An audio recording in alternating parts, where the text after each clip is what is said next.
નમસ્કાર, ન્યૂઝ 18 ગુજરાતીમાં આપનું સ્વાગત છે। જોઈએ સમાચાર વિસ્તારથી। રાજ્યમાં કમોસમી વરસાદની આગાહી છે અને 2 દિવસ કમોસમી વરસાદની આગાહી કરવામાં આવી છે। આજે અને આવતીકાલે રાજ્યમાં માવઠું થઈ શકે છે। હવામાન વિભાગે કરી છે માવઠાની આગાહી। આજે તાપી, વલસાડમાં થઈ શકે છે માવઠું।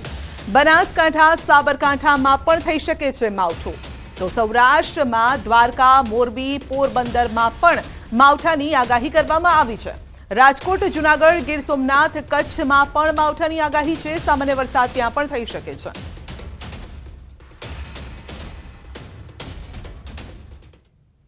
आने वाले दिनों के लिए जो गुजरात स्टेट के लिए फोरकास्ट दिया गया है वो डे 1 और डे 2 के लिए लाइट से मॉडरेट रेन और साथ में थंडरस्टॉर्म में भी होने के पूर्वानुमान दिया गया है। और इसमें जहाँ पे जिन जिलों पे लाइट से मॉडरेट रेन गुजरात रीजन के ज़िले हैं जहाँ पे, और सौराष्ट्र और कच्छ के ज़िले जहाँ पे लाइट से मॉडरेट रेन होंगी और साथ में थंडरस्टॉर्म होंगी, वो ज़िले हैं गुजरात रीजन के। आज के लिए जो ज़िला दिया गया है उसमें गुजरात रीजन के तापी है, डांग, नौसार, वलसाड़, महिसागर, अरावली, पाटन, साबरकांठा, बनासकांठा, दमन, दादरा, नगर हवेली हैं। और हम सौराष्ट्र रीजन की बात करेंगे जहाँ पे लाइट से मॉडरेट रेन होगी, वो ज़िले हैं द्वारका है, मोरबी है, कच्छ है, पोरबंदर है, जामनगर है, राजकोट है, जूनागढ़, गीर सोमनाथ और दीव है।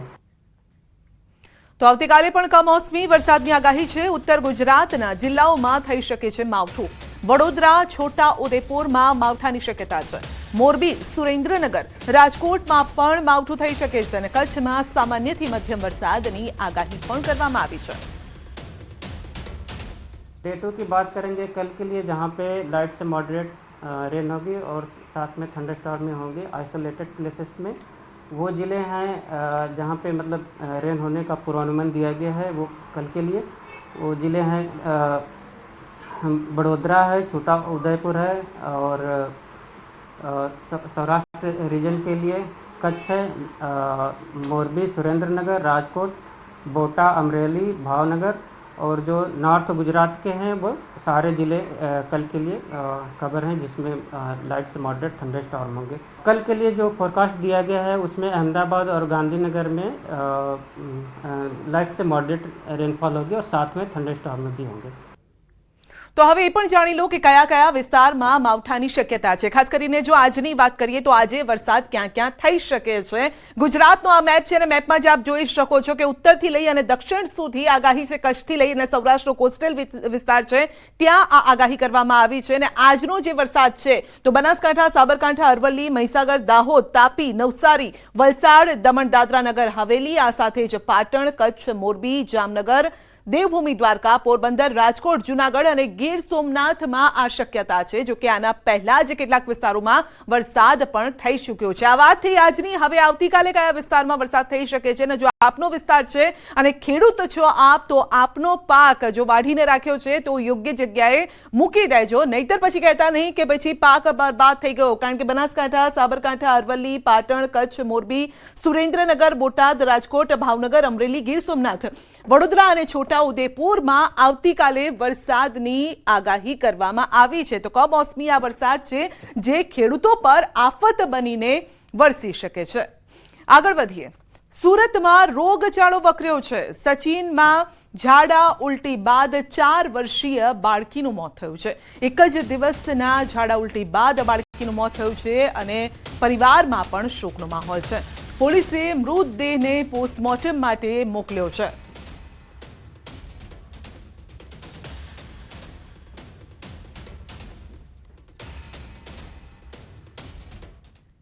રાજ્યમાં ખાલી પડેલી જગ્યાઓને લઈ હસમુખ પટેલનું નિવેદન છે। સરકારમાં અને જે તે ખાતાની વડાની કચેરીમાં વર્ગની ખાલી જગ્યાઓ ભરવામાં આવશે। 5,554 જગ્યા ભરવા માટે જાન્યુઆરીના પ્રથમ અઠવાડિયામાં જાહેરાત કરાઈ હતી। જાહેરાતના પગલે 5,17,000 ઉમેદવારોએ ઓનલાઈન નોંધણી કરાવી હતી।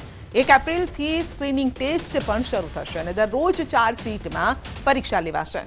તો આ પરીક્ષા 20 દિવસ સુધી ચાલશે અને એમસીક્યુ પદ્ધતિથી પરીક્ષા લેવાશે। ખોટા જવાબ માટે નેગેટિવ માર્કિંગ પણ થશે।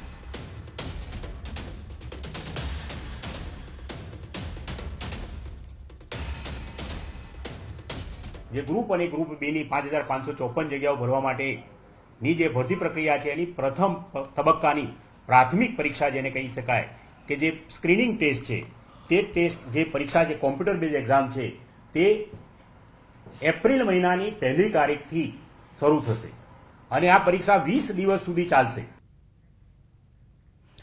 અમદાવાદ મનપાએ સાબરમતી નદીને પ્રદૂષિત થતી અટકાવવા માટે મહત્વપૂર્ણ નિર્ણય લીધો છે। રૂપિયા 778 કરોડના ખર્ચે વાસણા ખાતે 375 MLDની ક્ષમતાનો સુએઝ ટ્રીટમેન્ટ પ્લાન્ટ બનાવશે અને આ પ્લાન્ટના માધ્યમથી ચોખ્ખું પાણી સાબરમતી નદી અને ફતેવાડી કેનાલમાં છોડાશે। આ પાણીથી અમદાવાદ જિલ્લાના ખેડૂતોને પણ ફાયદો થશે। આ પ્લાન્ટ બનાવવા માટે વર્લ્ડ બેંક કોર્પોરેશનને 3000 કરોડની નાણાકીય સહાય પણ કરશે। 778 કરોડનું જે ગ્લોબલ ટેન્ડર બહાર પાડવામાં આવ્યું હતું અને આંતરરાષ્ટ્રીય કક્ષાની કંપની દ્વારા વર્લ્ડ બેંકના સહયોગથી આ વાફણા ખાતે 375 MLDનો સુએઝનો ટ્રીટમેન્ટ પ્લાન્ટ તૈયાર કરવામાં આવશે, જે લગભગ 4.5 વર્ષની અંદર તૈયાર થશે। એસટી નિગમે શિવરાત્રીને લઈને વિશેષ તૈયારી કરી છે। શિવરાત્રીના પર્વને લઈ 285 બસ વધારાની દોડાવવામાં આવશે અને ભવનાથના મેળામાં પહોંચવા માટે લોકોને સરળતા રહેશે। આ ઉપરાંત 75 મિની બસ દોડાવવામાં આવશે, જે જૂનાગઢ બસ સ્ટેશનથી ભવનાથ તળેટી જશે। અમદાવાદ, રાજકોટ, ભાવનગર, જામનગર સહિતના ડેપોમાંથી વધારાની બસ દોડાવાશે અને ગત વર્ષની સરખામણીએ શિવરાત્રીના મેળામાં 40% પેસેન્જર વધવાનો પણ અંદાજ એસટી વિભાગને છે। ચાલુ શિવરાત્રીમાં ગુજરાત એસટી દ્વારા 75 જેટલી મિની બસો જૂનાગઢ બસ સ્ટેશનથી ભવનાથ તળેટી સુધીનું આયોજન છે। એ આવકમાં પણ 40% જેટલો વધારાનો અંદાજ કર્યો છે આ વખતની સિઝન જોતા। શિવરાત્રી મેળા પૂર્વે જ જૂનાગઢમાં ભવનાથ તળેટી બંધ। તળેટીના તમામ વેપારીઓએ તંત્રના નિર્ણયનો વિરોધ કર્યો છે। રોજગાર ધંધા રાખ્યા છે બંધ અને પ્લાસ્ટિક પ્રતિબંધની કડક અમલવારી સામે વેપારીઓએ નારાજગી વ્યક્ત કરી છે। જૂનાગઢ ઇકો સેન્સિટિવ ઝોનમાં આવતું હોવાથી ભવનાથમાં પ્લાસ્ટિક પર પ્રતિબંધ લગાવવામાં આવ્યો છે અને ત્યારે શિવરાત્રી મેળા પૂર્વે જ વેપારીઓ અને તંત્ર આમને સામને આવ્યા છે। પ્લાસ્ટિક પ્રતિબંધની અમલવારીના વિરોધમાં ભવનાથ સજ્જડ બંધ જોવા મળ્યું છે।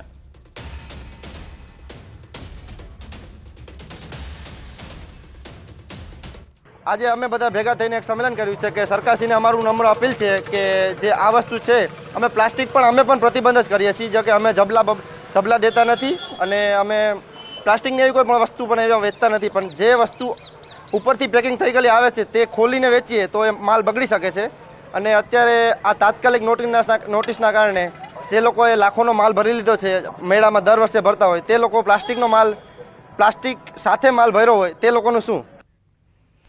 ભગવાન ભોળેનાથનો દિવસ એટલે કે શિવરાત્રીનું આગમન હવે નજીક છે અને મહાશિવરાત્રીના પર્વ પર યોજાતા જૂનાગઢના પ્રખ્યાત ભવનાથના મેળાને જોવા દૂર દૂરથી લોકો આવે છે। ત્યારે યાત્રિકોને ભવનાથ પહોંચવામાં સરળતા રહે તે માટે પ્રશાસને પણ વ્યવસ્થા ચોક્કસ કરી છે।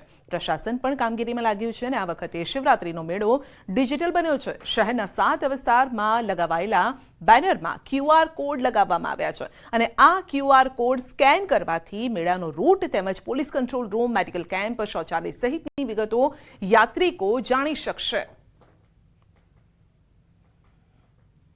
આપણે યાત્રિકોની સગવડતા માટે જે બીજી તૈયારીઓ તો ઘણી બધી કરી છે, પણ સાથોસાથ આપણે એમને ટૂંકમાં ટોટલી એના ગિરનારની આજુબાજુમાં જે રૂટોમાંથી સરળતાથી એમને જે જવાનો રસ્તો છે ત્યાંથી એમને ઉતારો તરફ જે ઉતારા રાખે છે, ત્યાં કોઈ મેડિકલ કેમ્પ છે તો એ તરફ, દર્શનના જે જુદા જુદા સ્થળો છે ત્યાં જવા માટે, ગિરનાર તરફ એમને જે જગ્યાએથી પ્રવેશવાનું છે એ દરેક વિગતો આપણે QR કોડમાં લઈ લીધી છે। સીએમ ભૂપેન્દ્ર પટેલ આજે જામનગરની મુલાકાતે છે। બુકબોર્ન ગ્રાઉન્ડ ખાતે સ્પોર્ટ્સ કોમ્પ્લેક્સનું કરશે ખાતમુહૂર્ત। પોલીસ હેડક્વાર્ટર ખાતે પોલીસ ક્રિકેટ ગ્રાઉન્ડનું કરશે લોકાર્પણ અને મનપાના વિવિધ પ્રકલ્પોનું લોકાર્પણ કરશે। જેએમસી ગ્રાઉન્ડ ખાતે સીએમ જાહેર સભાને પણ સંબોધિત કરશે।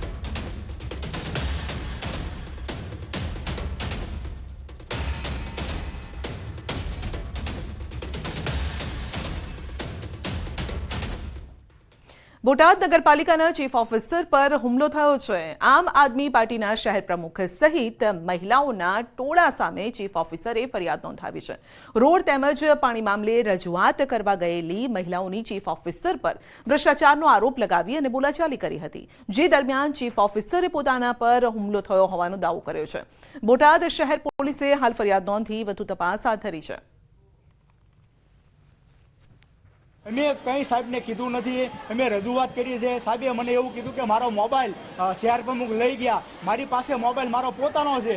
હું એના ફોનને ઈડ્યો નથી. ફોન એનો ન તૂટી જાય એટલા માટે ફોન મેં બાજુમાં મૂક્યો છે. કારણ કે મહિલાઓ છે સંગઠનથી સાથે આવેલા છે.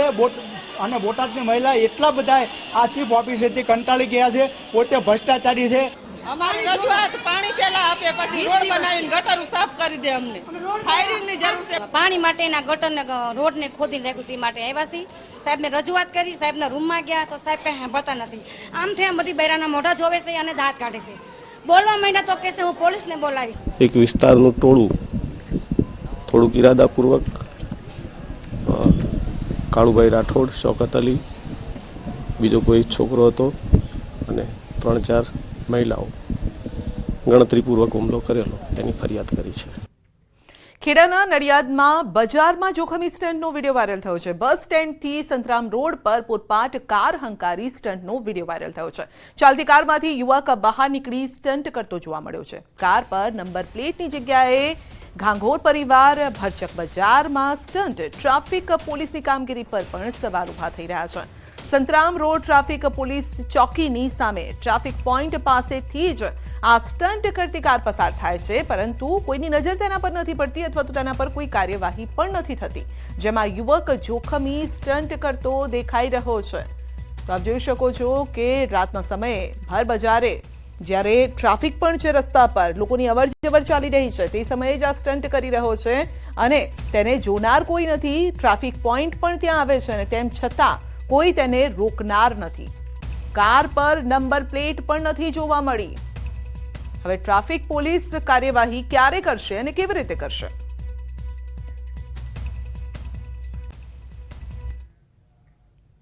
સુરતના ઉધનામાં અસામાજિક તત્વોનો આતંક. ઉધના વિસ્તારમાં સલીમ જનખારની ગેંગે કહેર મચાવ્યો છે. સલીમ ગેંગના માણસોએ ઉધના વિસ્તારમાં હળપતિ સમાજના 2 થી 3 યુવક પર હુમલો કર્યો હતો અને આ ગેંગના સભ્યોએ ચાકુ, તલવાર જેવા ઘાતક હથિયાર વડે જીવલેણ હુમલો કર્યો હતો. હુમલામાં યુવકો ગંભીર રીતે ઇજાગ્રસ્ત થયા હતા અને આ ગેંગ વિરુદ્ધ ઉધના અને સુરત શહેરમાં અનેક ગુનાઓ પણ દાખલ થયા છે. હાલમાં સલીમ ગેંગના સભ્યો અને સલીમના પુત્ર રિયાઝ અને મોબીન તડીપાર છે અને સમગ્ર હુમલાના સીસીટીવી ફૂટેજ પણ સામે આવ્યા છે. સુરતમાં ખુલ્લેઆમ હુમલો થતા અસામાજિક તત્વોને જાણે કે પોલીસનો ડર જ ન હોય તેમ લાગે છે.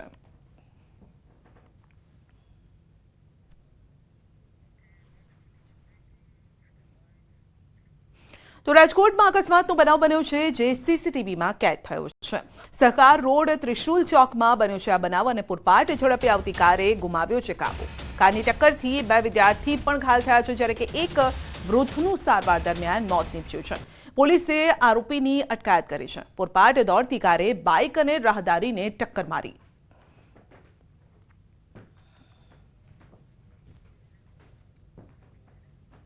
તો દ્રશ્યો આપ જોઈ શકો છો. એક વૃદ્ધનું સારવાર દરમિયાન મોત થયું છે. પૂરપાટ ઝડપે કાર આવે છે અને ફંગોળી દે છે વાહન ચાલકને.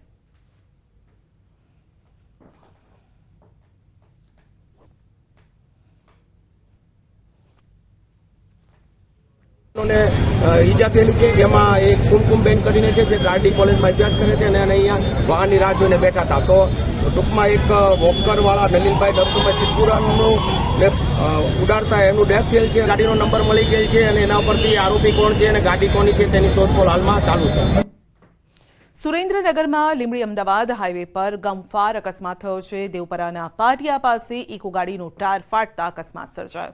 આ અકસ્માતમાં એકનું ઘટનાસ્થળે મોત થયું છે, જ્યારે કે અન્ય 7 લોકો ગંભીર રીતે ઘાયલ થયા છે, જે તમામ ઇજાગ્રસ્તોને સારવાર અર્થે હોસ્પિટલ ખસેડાયા.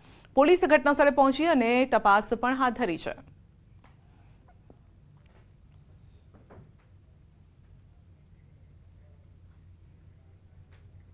નવસારીના સિસોદરા પાસે સ્કૂલ વાન પલટી ખાઈ ગઈ. સિસોદરા કન્યા શાળાની વાન પલટી ખાઈ ગઈ.